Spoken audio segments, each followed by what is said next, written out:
So what I'm going to do, I'm going to keep it really short and sweet. Basically, I bought a container, I'm going to turn it into a garden office. Simple, done.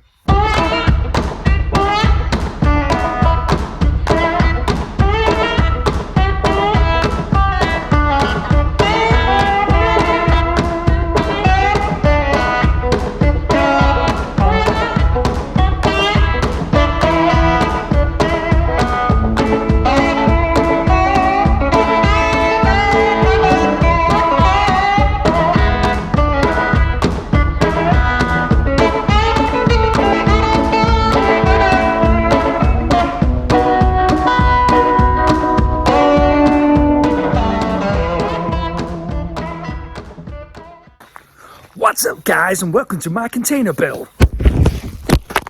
So a few people have been asking me exactly what I've been doing with my container back here. Obviously you can see it's a work in progress. I need some extra office space, so I watched a few of these American YouTube videos and they're all making tiny houses out of containers, so I thought I'd give it a go with mine. The reason for it is I've got this extra space down here. It's just wasteland basically. It's a bit boggy. I thought I might as well fill it with something, so it's going to have a mini deck area and a container. But if we have a look at the container first, I'll show you what I've done so far. So as you can see, I have dug out some trenches, poured some concrete down the bottom.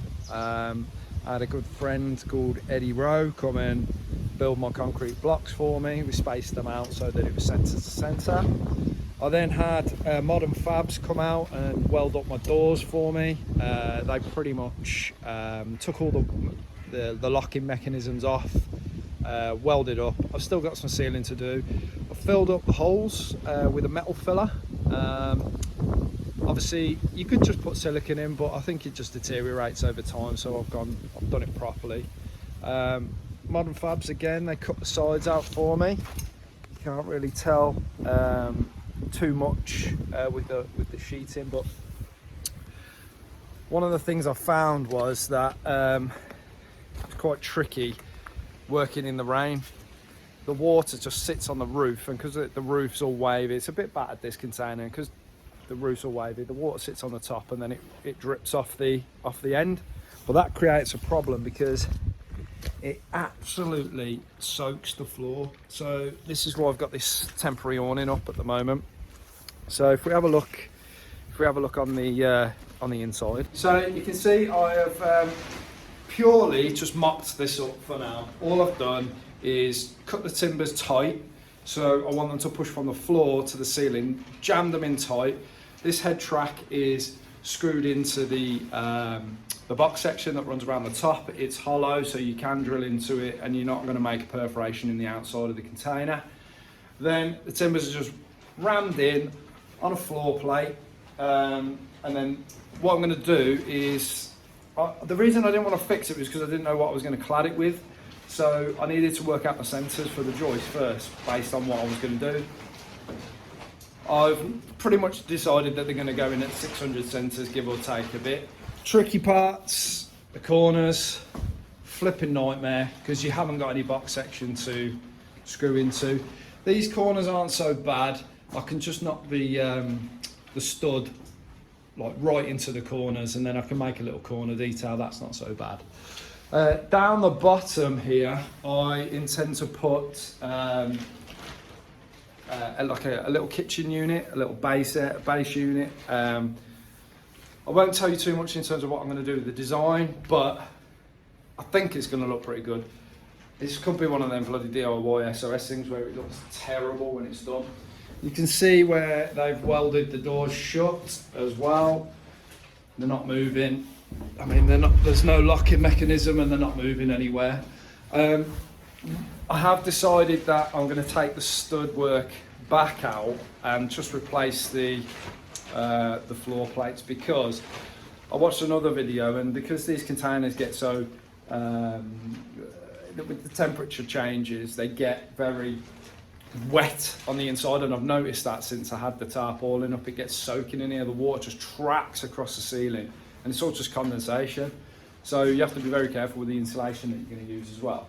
but I'm going to put a treated timber on the floor because obviously the water's going to come down. I don't want the timber to rot, so I have been using a mix of just normal CLS and then treated timber on the frames.